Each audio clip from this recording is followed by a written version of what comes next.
ውድ ቻናላችን ቤተሰቦች እንኳን ወደ ቻናላችን በደህና መጣችሁ። አሁንም ሊቨርፑልን በተመለከቱ ዘገቦች ተመልሼ መጥቻለሁ። በሰዓት የምንመለከታቸው ሊቨርፑሎች የሰንደርላንድ ግብ ጠባቂን እየተመለከቱት ነው እየተባለ ይገኛል። ፌዴሪኮ ኬዛንም የተመለከተ ዘገባ ይኖረናል። እንደዚሁም ሊቨርፑሎች በቀጣይ ክረምት የቅድመ ውድድር ዝግጅት ጨዋታቸውን በአሜሪካ ሊያደርጉ ይችላሉ እየተባለ ነው። እንደዚሁም አንዲ ሮበርትሰንን የተመለከተም ዘገባ ይኖረናል። እስከ መጨረሻ ደቂቃ ድረስ አብራችሁ ቆይታችሁ እንድትከታተሉትም በአክብሮት እጋብዛለሁ። ሰብስክራይብ፣ ላይክ፣ ሼር እያደረጋችሁም የቻናሉ ቤተሰብ እንድትሆኑ በአክብሮት እጠይቃለሁ። አሁን በቀጥታ ወደ ያስኩላችሁ ጉዳይ የማመራ ይሆናል። አብራችሁን ቆዩ። በመጀመሪያ የምንመለከተው አንዲ ሮበርትሰንን የተመለከተውን ዘገባ ይሆናል። እንደሚታወቀው አንዲ ሮበርትሰን በሊቨርፑል ቤት የሚያቆየው ኮንትራት ሊጠናቀቅ የጥቂት ወራት ጊዜ ብቻ ነው የቀረው። ይህ ያለንበት የ2025/26 የውድድር ዘመን ልክ እንዳበቃ በሊቨርፑል ቤት የሚያቆየው ኮንትራትም የሚያበቃ ይሆናልና በክረምቱም የዝውውር መስኮትም እንግዲህ የተጫዋች በነጻ ዝውውር ወደ ፈለገው ክለብ የሚያቀና ይሆናል። የተጫዋች እንግዲህ የተለያዩ ፈላጊዎች አሉት። ባለፈው የክረምቱ የዝውውር መስኮትም ወደ አትሌቲኮ ማድሪድ ለመቀላቀልም ተቃርቦም ነበረ።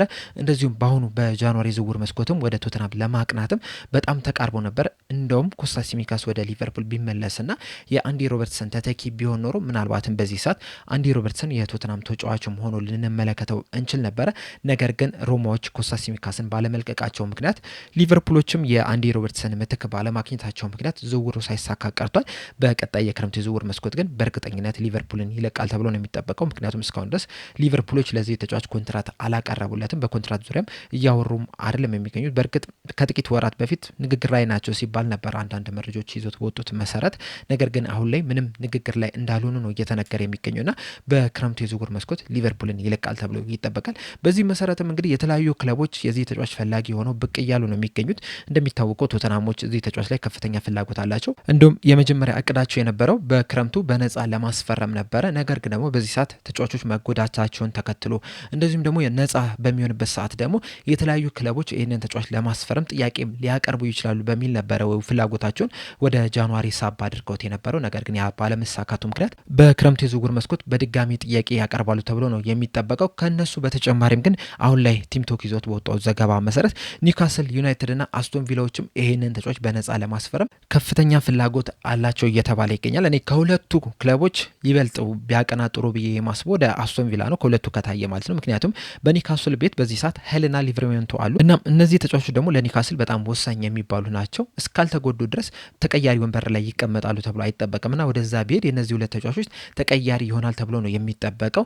ወደ አስቶን ቪላ ቢሄድ ግን ምናልባት በቋሚነት ሊጀምር የሚችልበት ከፍተኛ እድል አለው ብዬ አስባለሁ። በተለይ ደግሞ አሰልጣኝ ኡናይ ኤምሬ እንደ ሮበርትሰን አይነት ተጫዋቾችን በደንብ ሲጠቀሙ ከዚህ በፊትም በተደጋጋሚ የተመለከትንበት ሁኔታ አለና ወደዛ ቢያቀና ጥሩ ነው ብዬ ነው የማስበው። በእርግጥ ከነዚህ ክለቦች በተጨማሪም እንግሊዝ ውስጥ ካሉ ክለቦች በተጨማሪም ምናልባትም ከጣሊያን ሴሪኤ እንደዚሁም ደግሞ ከስፔን ላሊጋም ይህንን ተጫዋች ፈልገው ብቅ ሊሉ የሚችሉ ክለቦችም ይኖራሉ ተብሎ ነው የሚጠበቀውና እስካሁን ድረስ እንግዲህ ምንም አይነት ውሳኔ አልወሰነም በቀጣይ ወዴት ሊሄድ እንደሚችል።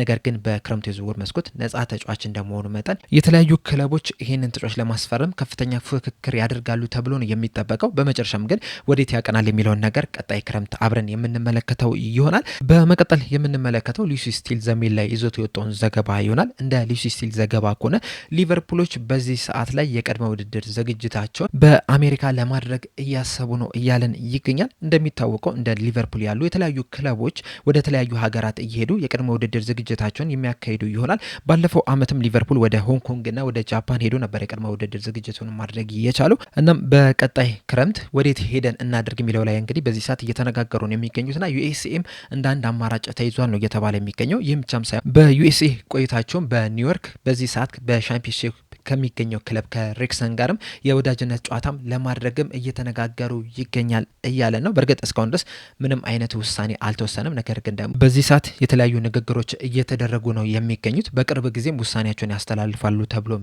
ይጠበቃል።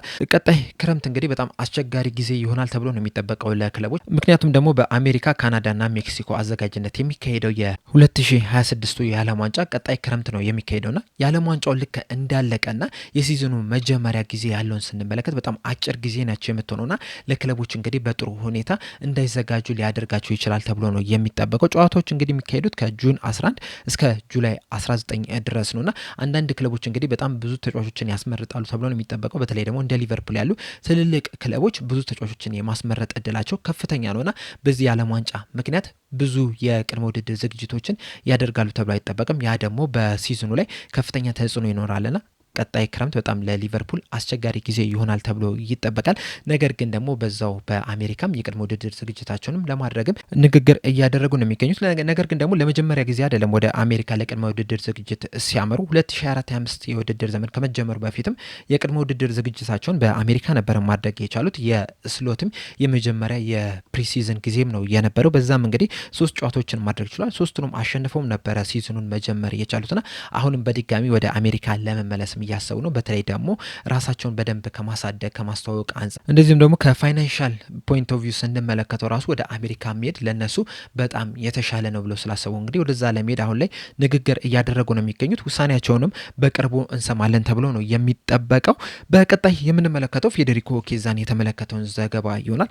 እንደሚታወቀው እንግዲህ ፌዴሪኮ ኬዛ 2024 ክረምት ላይ ነበረ ከጁቬንቱስ በ12.5 ሚሊዮን ፓውንድ ወደ ሊቨርፑል ማቅናት የቻለው። እስከ 2028 ድረስም ኮንትራት መፈረምም ችሎ ነበረ። በመጀመሪያ ሲዝኑ እንግዲህ የተፈለገውን ያህል ጨዋታ ጊዜ አግኝቷል ተብሎ አይጠበቅም። በዚህ ሲዝንም በእርግጥ ካለፈው ሲዝን አንጻር የተሻለ የመጫወቻ ጊዜን አግኝቷል። ነገር ግን ደግሞ አሁን ላይም በቂ የመጫወቻ ጊዜ አግኝቷል ተብሎ አይጠበቅም። ከዚህ የተሻለ እድል ሊሰጠው ይገባ ነበርና ብዙ የመጫወቻ እድል ባለማግኘቱ ምክንያት በጃንዋሪ ዝውውር መስኮት ምናልባትም ሊቨርፑልን ሊለቅ የሚችልበት እድል አለ ሲባል ነበረ። በተለይ ደግሞ ጁቬንቱሶች ይህንን ተጫዋች ለማስፈረም ፍላጎት ነበራቸው። ነገር ግን ደግሞ ተጫዋቹን ለመውሰድ ፍላጎት የነበራቸው በውሰት ውል ነው የነበረው። ሊቨርፑሎች ደግሞ ይህንን ተጫዋች በውሰት ውል መልቀቅ አልፈለጉም ነበረ። የሚወጣ ከሆነ እንኳን በቋሚ ዝውውር እንዲወጣ ነበር የፈለጉት። በዛ ባለመስማማታቸው ምክንያት ወደ ጁቬንቱስ ሳይሄድ ቀርቷል። ነገር ግን ደግሞ በቀጣይ የክረምት የዝውውር መስኮትም ሊቨርፑልን ይለቃል ተብሎ ነው የሚጠበቀው። አሁን ላይ የወጡትን መረጃዎችንም ስንመለከት እንግዲህ ይህንን ነገር የበልጥ የሚያጠናክሩ ናቸው። ምክንያቱም እንደ መረጃዎቹ ከሆነ ሊቨርፑሎች ለዚህ ተጫዋች 17 ሚሊዮን ፓውንድ ወይም ደግሞ 20 ሚሊዮን ዩሮ የሚያገኙ ከሆነ ተጫዋቹን በቋሚ ዝውውር ለመልቀቅ ፍቃደኛ ናቸው ነው እየተባለ የሚገኘው። በዚህ የጃንዋሪ ዝውውር መስኮትም ጁቬንቱሶች ይህን ያህል ገንዘብ ቢያቀርቡ ኖሮ ሊቨርፑሎች ተጫዋቹን ለመልቀቅ ፍቃደኛ ነበሩ። ነገር ግን ደግሞ ጁቬንቱስ ይህንን ያህል ገንዘብ ለመክፈል ባለመፈለጋቸው ምክንያት ሊቨርፑልን ለቆ ወደ ጁቬንቱስ ሳይሄድ ቀርቷል። በቀጣይ የክረምት የዝውውር መስኮት ግን ይህን ያህል ገንዘብ የሚያቀርቡ ከሆነ አሁንም ሊቨርፑሎች ለመልቀቅ ፍቃደኛ ናቸው ነው እየተባለ የሚገኘው። ቅድም እንዳልኳቸው እንግዲህ ሊቨርፑሎች ይህንን ተጫዋች እስከ 12.5 ሚሊዮን ፓውንድ በሚደርስ ገንዘብ ነበረ ማስፈር የሚቻሉትና በዚህ ሰዓት ሪቻርድ ዲው ከዚህ የተሻለ ገቢ ማግኘት አለብን የሚል ሀሳብ ውስጥ የገባ ይመስለኛልና ኬዛ ፖቴንሻል ያለው ተጫዋች ነው። እናም ይህን ያህል ገንዘብ ይገባዋል ብሎ እንግዲህ አስቀምጦለታል። የትኛው ክለብ መጥቶ ይህንን ተጫዋች ለማስፈረም ይህን ያህል ገንዘብ ይከፍላል የሚለውን ነገር በክረምቱ የዝውውር መስኮት የምንመለከተው ይሆናል። ሊቨርፑሎች ግን ይህን ያህል ገንዘብ ለጥፎበታል። ይህን ያህል ገንዘብ ይገባዋል ወይ? ሀሳባችሁ እንዳለ ኮሜንት ሴክሽን ላይ በመጻፍ አሳውቁኝ። በመጨረሻ የምንመለከተው ፉትቦል ኢንሳይደር ይዞት የወጣውን ዘገባ ይሆናል። እንደ ፉትቦል ኢንሳይደር ዘገባ ከሆነ ሊቨርፑሎች የሰንደርላንድ በረኛ የሆነውን ሩቢን ሩፊንን ለማስፈረም እያመዛዘኑ ነው ወይም እያሰላሰሉ ነው እያለን ይገኛል።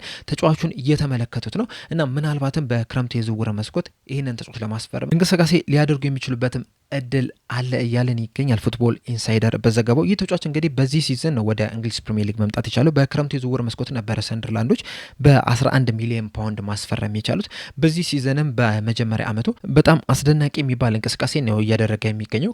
ካደረጋቸው 24 ጨዋታዎች 8ቱ ጨዋታዎች ላይ ምንም አይነት ግብ ሳይቆጠርበት ነው መውጣት የቻለውና በጣም ምርጥ እንቅስቃሴ እያደረገ እንደሆነ በጣም ጥሩ የሚባል ጊዜን እያሳለፈ እንደሆነ እንግዲህ ይህ ማሳያ ነው የሚሆነው። በዚህ ሲዝን ሰንደርላንዶች እንደ አጠቃላይ እንደ ቡድን በጣም ጥሩ የሚባል ጊዜ ነው እያሳለፉ የሚገኙት። ከነሱ መካከል ግን አንደኛው ተጠቃሽ ይህ በረኛ ነው። በዛ ምክንያትም ሊቨርፑሎች ይህንን ተጫዋች እየተከታተሉት እንደሆነ ፉትቦል ኢንሳይደር ዘግቧል። ሰንደርላንዶችም ዘንድሮ በጣም ድንቅ ብቃትን እያስመለከተ መሆኑን ተከትሎ ምናልባትም በክረምቱ የዝውውር መስኮት አንዳንድ ትልልቅ ክለቦች ይህንን ተጫዋች ለማስፈረም ብቅ ሊሉ ይችላሉ በሚል ግምት እንግዲህ 50 ሚሊዮን ፓውንድ ነው የለጠፉበት። ያም ብቻም ሳይሆን በጃንዋሪ የዝውውር መስኮትም አንድ በረኛ አስፈርሟል። በእርግጥ ያንን በረኛ ስላስፈረሙ ይህ ሩፊን የተባለው በረኛ ይለቃል ማለት አይደለም። ነገር ግን ደግሞ ቢያንስ አንድ ትልቅ ቡድን ሊያስፈርመው ከመጣ ለመጠባበቂያነት ይህንን በረኛ አስፈርሞታልና ምናልባትም ትልልቅ ክለቦች ቢመጡም ይህንን በረኛ ሩፊንን ለመሸጥም ዝግጁ እንደሆነ ነው እየተነገረ የሚገኘው። ሊቨርፑሎች ግን ይህንን በረኛ ያስፈርሙታል የሚለው ነገር በጣም ትልቅ ጥያቄ ነው። ምክንያቱም በዚህ ሰዓት የሊቨርፑልን የበረኛ ስታፉን ከተመለከትን በዋነኝነት አሊሰን ቤከር አለ፣ የእሱም ምክትል ደግሞ ማማርዳሽ ቪሊ አለና አሊሰን ቤከር ከሊቨርፑል እስካልወጣ ድረስ እንደዚሁም ጉዳት እስካላጋጠመው ድረስ ሌላ በረኛ በቋሚነት ይጀምራል ብሎ መናገር ትንሽ ከባድ ነው የሚሆነው። በዚህ ሰዓትም እንግዲህ በሊቨርፑል ቤት እስከ 2027 ድረስ የሚያቆዩ ኮንትራት አለ። ያም ብቻም ሳይሆን ሊቨርፑሎችም አንድ አመት የማራዘምም አማራጭም አላቸው። ይህም ማለት እንግዲህ እስከ 2028 ድረስ ኮንትራቱ ሊራዘም ይችላል። ያም ማለት ደግሞ ከዚህ በኋላ 2 አመት ተኩል በሊቨርፑል ቤት የሚያቆየው ኮንትራት አለውና ይህ ሁላ ኮንትራት እያለው ሌላ በረኛ በ50 ሚሊዮን ፓውንድ ያስፈርማሉ ብዬ አላስብም። ምናልባት ይህንን በረኛ ሊያስፈርሙት እንኳን የሚችሉበት መንገድ ቢኖር ምንድን ነው በክረምት የዝውውር መስኮት አሊሰን ቤከር ክለቡን ለቆ ወደ ሌላ ክለብ የሚያቀና ከሆነ ብቻ ነው። ምናልባት አሁን ለምሳሌ የሳውዲ ክለቦች አሊሰን ቤከርን እናስፈርመው ብለው መጥቶ አሊሰን ቤከርም ክለቡን ለመልቀቅ ፈቃደኛ ከሆነና ሊቨርፑሎች ደግሞ ትልቅ ገንዘብ የሚያገኙበት ከሆነ ምናልባት ሩፊንን ሊያስፈርሙት ይችላሉ። እንደዛ ካልሆነ ግን አሊሰን ቤከር እያለ ማማርዳሽቪሊ እያለ እንደዚሁም ደግሞ ጃሮስንም የመሰሉ በውሰት ላይ የሚገኙ በጣም ምርጥ የሚባሉ ግብ ጠባቂዎች እያሉ ለአዲስ ግብ ጠባቂ 50 ሚሊዮን ፓውንድ ድረስ ያወጣሉ ብዬ አላስብም። ሊቨርፑሎች በዚህ የጃንዋሪ ዝውውር መስኮት አንድ ዝውውርን ብቻ ነው ማድረግ ይችላሉ ለዋናው ቡድን፣ እሱም ደግሞ ጀረሚ ጃኬን ነው በ60 ሚሊዮን ፓውንድ ማለት ነው። በሌላ ምንም አይነት ዝውውር አላካሄዱም። በቀጣይ የክረምት ዝውውር መስኮት ግን የተለያዩ ቦታዎችን ያጠናክራሉ ተብሎ ነው የሚጠበቀው። አሁን ለምሳሌ መሀል ሜዳው ላይ እስከ 2 ተጫዋች ሊያስፈርሙ ይችላሉ እየተባለ ነው የሚገኙ። የአጥቂ ስፍራ ላይ መሐመድ ሳላ መተካት መቻል አለበት። እንደዚሁም ደግሞ ተጨማሪ አንድ አጥቂ መምጣት መቻል አለበት። የመሀል ተከላካይ ስፍራው ላይም ተጫዋች ያመጣሉ ተብሎ ይጠበቃል። እንደዚሁም ደግሞ አንዲ ሮበርትሰን ትቶት የሚሄደውን ቦታ ራሱ ለመተካት ወይ ከታችኛው ቡድን ያሳድጋሉ፣ ካልሆነም ደግሞ ተጫዋችን ያስፈርማሉ ተብሎ ይጠበቃልና ቀጣይ ክረምት ራሱ እነ ሪቻርዱ በጣም ከባድ የቤት ስራ አለባቸው ተብሎ ነው የሚጠበቀውና በዛ የክረምት የዝውውር መስኮት ለበረኛ 50 ሚሊዮን ፓውንድ ያወጣሉ የሚል ምንም አይነት ግምት የለኝም። ምናልባት ከ2 ዓመት ከ3 ዓመት በኋላ ይህንን ተጫዋች ሊመለከቱት ይችላሉ 25-26 ዓመቱ ላይ ሲደርስ። ምክንያቱም በዛ ሰዓት እንግዲህ አሊሰን ቤከርም በሊቨርፑል ቤት ሊያቆይ ይችላልና ምናልባት እሱ ከወጣ በኋላ ይህንን ተጫዋች ለማስፈረም እንቅስቃሴ ሊያደርጉ ይችላሉ። በዚህ ሰዓት ግን ይህንን ተጫዋች ያስፈርማሉ ብዬ አላስብም። ነገር ግን ደግሞ እየተከታተሉት አይደለም ማለት ግን አይደለም። ምክንያቱም እንደ ሊቨርፑል ያሉ ትልልቅ ቡድኖች እንግዲህ ሁልጊዜም ቢሆን የተለያዩ ክለቦች ጋር እየሄዱ የተለያዩ ተጫዋቾችን መመልከታቸው አይቀርም። ምክንያቱም ደግሞ ምንም ነገር ሊፈጠር ይችላል በእግር ኳስ ውስጥ። ተጫዋቾች ምንም ቢያጋጥማቸው ክለቡን ቢለቁ ቢጎዱ ምን ቢሉ እነዛን መተካት መቻል አለባቸው። ያንን ለመተካት ደግሞ ተጫዋቾችን የግድ መከታተል መቻል አለባቸውና ይህንንም ተጫዋች እየተከታተሉት እንደሆነ አምናለሁ። ምክንያቱም በዚህ ሰዓት ላይ በጣም ጎበዝ ከሚባሉ ግብ ጠባቂዎች መካከል አንደኛው እሱ ነው። ገና ወጣትም የሚባልም በረኛም ስለሆነ ጭምር ማለት ነው። ነገር ግን ደግሞ በክረምት የዝውውር መስኮት ይህንን ተጫዋች ለማስፈረም ደግሞ እንቅስቃሴ ያደርጋሉ የሚል ምንም እምነት የለኝም። እናንተስ በዚህ ዘገባ ዙሪያ ያላችሁ ሀሳብ ምንድነው? እውነትም ሊቨርፑሎች ይህንን ተጫዋች ለማስፈረም እንቅስቃሴ የሚያደርጉ ይመስላችኋል ወይስ አሁን ያለን በቂ ነው ብለው ሌሎች ዝውውሮች ላይ ትኩረት የሚያደርጉ ይመስላችኋል? ሀሳባችሁ እንዳለ ኮሜንት ሴክሽን ላይ በመጻፍ አሳውቁኝ። ለአሁን እኔ እዚህ ላይ አበቃው። በቀጣይ በሌላ እስከምንገናኝ ድረስ ሰብስክራይብ፣ ላይክ፣ ሼር ማድረግ እንዳትረሱ። ቸር ያቆየን።